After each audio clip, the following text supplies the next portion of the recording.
जी बिल्कुल, मुझे लगता है कि एशिया सोसाइटी इंडिया सेंटर का ये जो प्रोग्राम है, न्यू वॉइसेस इन स्क्रीन राइटिंग, जो एक फेलोशिप देता है, ये सही में बहुत ही ख़ास किस्म का प्रोग्राम है। सबसे पहले इसलिए क्योंकि आई थिंक कि ये पहला ऐसा भारत में पहला ऐसा इंडिपेंडेंट प्राइवेट स्कॉलरशिप है जो ये समझता है कि राइटर्स को भी पैसों की ज़रूरत पड़ती है, कि वो हवा खा के लिख नहीं सकते, और वो एक फेलोशिप देता है, एक स्कॉलरशिप टाइप का देता है 1 साल तक आपको। तो सबसे पहले तो वो आपको एक अमेजिंग सपोर्ट सिस्टम दे रहा है। एंड उसके बाद ये चूँकि मैं इस साल इस प्रोग्राम में थी, बहुत ही एक तो बहुत ही कठिन क्वालिफाइंग प्रोग्राम है ये। आपको बहुत सारे एप्लीकेशंस आते हैं, जैसे इन्होंने बताया 300 इस साल 380 से ज़्यादा एप्लीकेंट्स में से इन्होंने 7 चुने हैं। मल्टीपल लेवल होता है इनका सिलेक्शन का, जिसमें वर्कशॉप्स भी होते हैं, इंटरव्यूज़ भी होते हैं, आपकी राइटिंग भी देखी जाती है। और उसके बाद जो 7 लोग सिलेक्ट होते हैं, 1 साल तक उन बहुत ही ध्यान से बहुत ही अच्छे काबिल लोग, इंडस्ट्री के जाने माने लेखक जो हैं, वो आपको मेंटोर करते हैं, जो एक बहुत ही ख़ास अपॉर्चुनिटी है मेरे जैसे एक शख्स के लिए जो कभी फिल्म स्कूल नहीं गया है, जो कभी राइटिंग के किसी ऑफिशियल स्कूलिंग टाइप के प्रोग्राम में नहीं गया है। तो मुझे लगता है कि ये एक बहुत ही ख़ास मौका है, और हम सब एशिया सोसाइटी इंडिया सेंटर और इनके जो फंडर्स हैं, टाइम वार्नर, और जो लोग हैं, जो इंडिविजुअल्स हैं जिन्होंने इस पे काम किया है, जैसे कि अंजुम रजब अली जी, जो खुद एक बहुत ही बेहतरीन और रिस्पेक्टेड राइटर भी हैं, और बहुत ही आई थिंक बेस्ट टीचर हैं स्क्रीन राइटिंग के आज की डेट में इंडिया में। वैसे लोगों ने, हमारे जो मेंटोर्स थे, चारू दत्त सर, पुबाली, विकास सर, इन लोगों का काम, तो आई थिंक ये बहुत सही मायने में बहुत ही अच्छा काम हो रहा है। ख़ास प्रोजेक्ट है ये, और इसका जो असर है, जो एक अच्छा असर होगा, वो हमें स्क्रीन पे दिखाई पड़ेगा।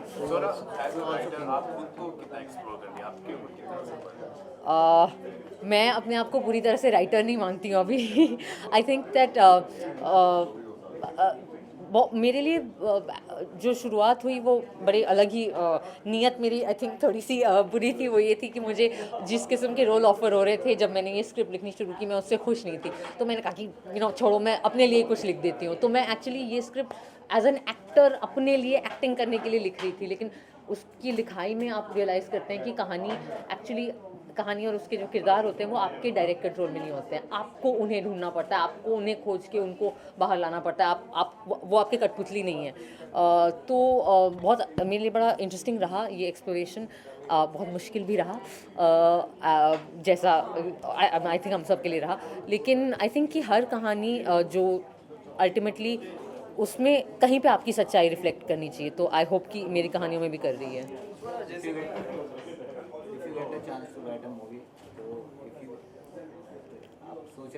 गेट अ चांस भी नहीं, I have written this movie, ये फिल्म है, और मैं चाहती हूँ कि ये मैं पिच करूँ प्रोडक्शन के लिए, डायरेक्टर्स को पिच करूँ, एंड आई होप कि इस साल के अंदर या बाय नेक्स्ट ईयर ये इस पे कोई इस पे काम शुरू हो जाए। मतलब I hope we can go on the floors. So it's too early to say, but what space is the movie in? The script is a love story है, लव ट्रायंगल है, बहुत मेसी सी कहानी है, बहुत ड्रामा और मेलो drama है, और मैं काफ़ी उस तरीके से टिपिकल हिंदी फिल्म वाले कॉन्फ्लिक्ट हैं उसमें। एक लड़की और 2 लड़कों की कहानी है। I hope so. I hope मुझे अपनी खुद की फिल्म के लिए ऑडिशन नहीं देना पड़ेगा। मैंने लिखा ज़रूर था कि मैं खुद वो लड़की का किरदार निभाऊं, लेकिन अब जब लिखना ख़त्म हो चुका है तो मुझे लग रहा है कि जो लड़के के किरदार हैं दोनों बहुत ज़्यादा इंटरेस्टिंग हैं। और नहीं, अभी तक मैंने किसी को पिच नहीं किया है, मैंने किसी डायरेक्टर को भी पिच नहीं किया है, मैंने किसी प्रोड्यूसर को भी पिच नहीं किया है। अभी तक मैं कहानी को ही ठीक कर रही थी। अब जो ये प्रोग्राम ख़त्म हो गया और मेरे अंदर थोड़ा आत्मविश्वास आया है, अब मैं ये प्रोसेस शुरू करूँगी। आनंद सर के पास जाएंगी इसको लेकर? आनंद सर आपके मेंटर नहीं, आनंद सर के पास नहीं जाऊँगी इसको लेकर। मुझे डर लगता है, मुझे लगता है आनंद सर मुझे एक थप्पड़ मारेंगे ये पढ़ के। आई थिंक दैट आनंद सर फ़िलहाल तो बड़े बिजी हैं, उनके अपने खुद के काफ़ी प्रोजेक्ट्स चल रहे हैं। मैं डेफिनेटली उनको सुनाना चाहती हूँ, और मैं अपने आसपास जो लोग हैं उन्हें भी सुनाना चाहती हूँ। कुछ लोगों को सुनाया है और अलग अलग किस्म के रिस्पॉन्स आते हैं। कुछ लोगों को ठीक ठाक लगी, कुछ लोगों को बहुत ही बुरी लगी। तो एक्सट्रीम रिस्पॉन्सेज आए हैं। सोनम को सुनाया मैम? नहीं, सोनम को नहीं सुनाया अभी तक। सोनम को एक और कहानी सुनाऊंगी मैं। इंदिरा जी पर बायोपिक करना आप चाहती है? आप लोगों के सामने कुछ नहीं कहना चाहिए। जी हाँ, मुझे लगता है कि इंदिरा गांधी भारत में समकालीन भारत की सबसे रोमांचक और रोचक ऐतिहासिक फिगर हैं। तो अगर किसी रियल लाइफ कैरेक्टर पे बायोपिक करना हो तो I would definitely think as a woman Indira Gandhi is a huge opportunity actor के लिए। प्लीज़ माफ़ कर दो यार पायल को, वो मर गई पायल अभी। वो मैंने बोल दिया आनंद सर को और हिमांशु को भी कि प्लीज़ अब आप जब पार्ट 3 लिखेंगे तो पायल को फारिग कर दें उसमें से। Sir, but how excited are you for? करना शुरू कर रही है, करीना भी है उसमें। जी हम लोग आई थिंक कि सितंबर में हम लोग होपफुली ऑन द फ्लोर जा रहे हैं वीरे दी वेडिंग के साथ। मैं बहुत एक्साइटेड हूँ, उसका प्रेप चल रहा है। मुझे वेट लूज़ करने का इंस्ट्रक्शन दिया गया है, तो अभी मेरा सारा जो मेहनत है और जो ध्यान और एफर्ट है वो खाना नहीं खाने में जा रहा है। मैम करीना कपूर का ख्याल कैसे रखा जाएगा सेट पर? इस वक्त वो इतने ब्यूटीफुल फेस में है अपने लाइफ। आई एम श्योर कि हम सब बहुत ही अच्छे से उनका ख्याल रखेंगे, सोचा है बहुत ही ध्यान से और अच्छे से खूब खाना खिलाएंगे उन्हें। जो हम नहीं खा सकते वो हम उन्हें खिलाएंगे कि वो हमारे हिस्से का खाना खा लें। That film also based on women empowerment because the script that you have written in the fellowship program is also centered या on it's that. Definitely it's a very empowering story. Veere Di wedding बहुत ही मज़ेदार कहानी है, एक बहुत ही खुश किस्म की कहानी है, खुशनुमा किस्म की कहानी है जिसमें बहुत ही एम्पावर्ड फीमेल किरदार हैं, विमेन कैरेक्टर्स हैं। ज़रूरी नहीं होता कि औरत के बारे में हर कहानी रोने धोने वाली हो या दुखियारी सी हो या हाय अबला बेचारी और हाय स्ट्रगल और ये नहीं यार, औरतें मज़े भी करती हैं, वो नाचती भी हैं, शादियों में पार्टियां भी करती हैं, मज़े भी करती हैं। हम सब ने किया है यहाँ पे का है ना, ये एंथुसियास्टिकली हाँ कह रहे हैं। So it's a really fun story and it looks at आज की औरतें, आज की शहरी औरतें और उनके आज के real problems. Guys thank you.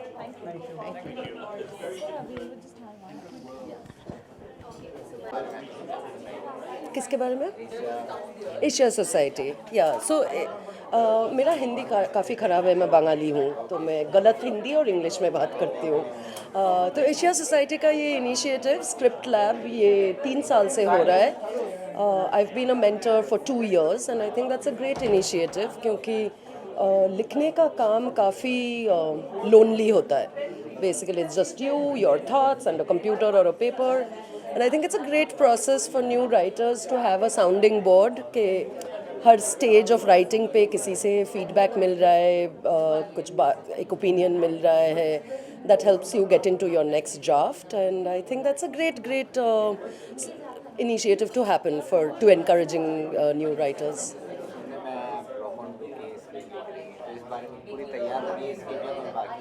हाँ, फिल्म शूटिंग हो चुकी है, फिल्म का पोस्ट प्रोडक्शन चल रहा है अभी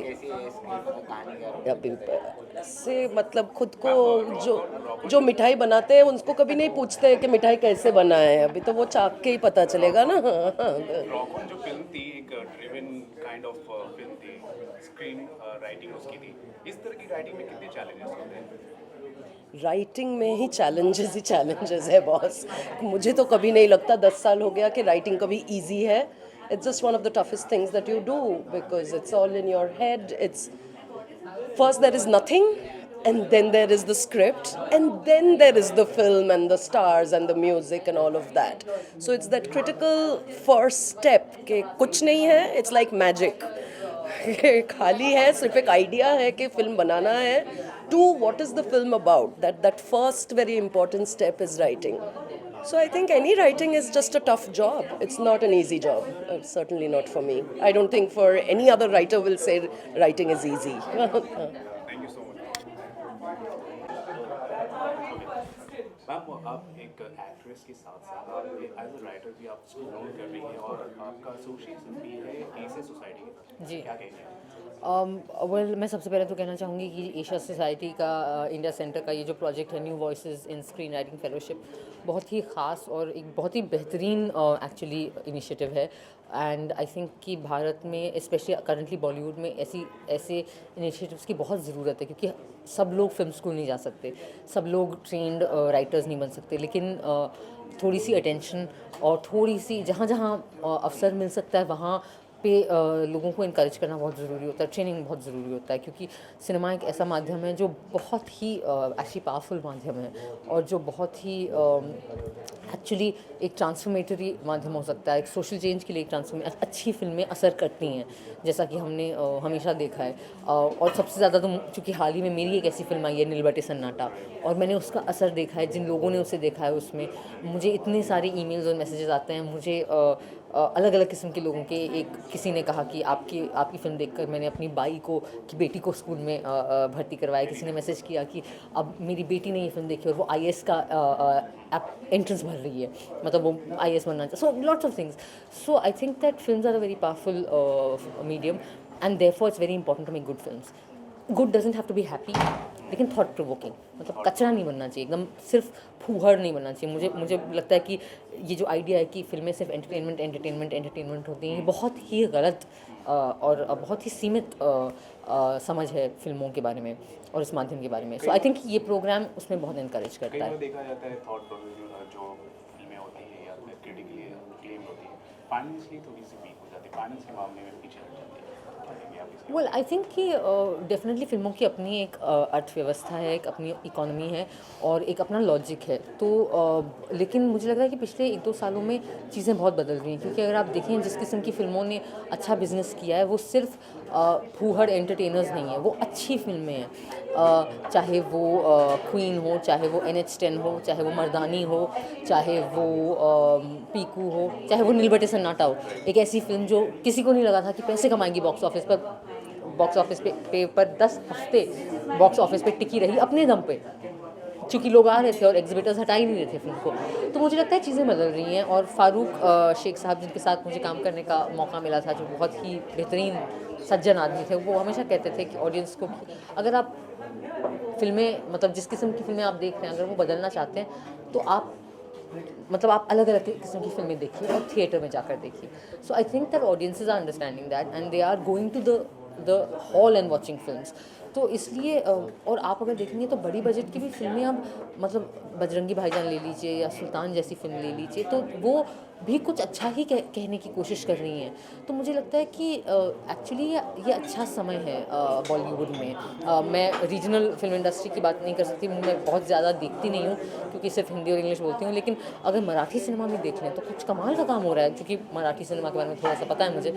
तो बहुत ही, मतलब सैराट से पहले भी मुझे लगता है कि गबरीचा पाऊस, वड़ू, नटरंग, मतलब कितनी सारी फिल्में हैं मराठी में जो कुछ 5-6 साल से जो मेरे को पता है। तो I think it's a very good and exciting time in Bollywood and in India. एक women centric women oriented film भी आई है आपकी बेटी ने सारी, जी। सुनने में काफ़ी फनी है, लेकिन कुछ ऐसा उसके अंदर भी कुछ ऐसे सोशल मैसेज। आई थिंक कि मेरी सारी फिल्में, आई होप जो मैं आगे भी कर पाऊँ, उन सब में आपको सशक्त महिला किरदार दिखाई पड़ेंगे। वीरे दी वेडिंग डेफिनेटली एक मज़ेदार फिल्म है, लेकिन डेफिनेटली उसमें बहुत सशक्त महिला किरदार हैं। और उसके पहले अनारकली आरावाली मेरी फिल्म जो आ रही है, वो भी लिविंग बाय अनारकली आरावाली मेरी जो फिल्म आने वाली है, उसमें भी एक बहुत ही सशक्त महिला किरदार है। So I hope that I am able to Sidney Poitier Hollywood के एक बहुत ही फेमस एक्टर थे, ब्लैक एक्टर थे, अफ्रीकन अमेरिकन। उन्होंने कभी अपने करियर में उन्होंने हमेशा सिर्फ पॉजिटिव ब्लैक कैरेक्टर्स करे, क्योंकि वो नहीं चाहते थे कि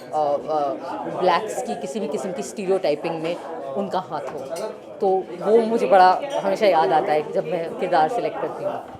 मैं आपसे एक आखिरी सवाल करूँगा, फीचर स्टोरी ऑन आर्टिकल साहब, आपसे मैं एक रिएक्शन जानना चाहूँगा। लोग चाहते हैं उनके ऊपर एक बायोपिक बने, आपका क्या reaction? Definitely, I mean I think R D Burman is one of the most powerful forces, और जिसने हमारी फिल्म इंडस्ट्री को और हमारी फिल्मों को शेप दिया।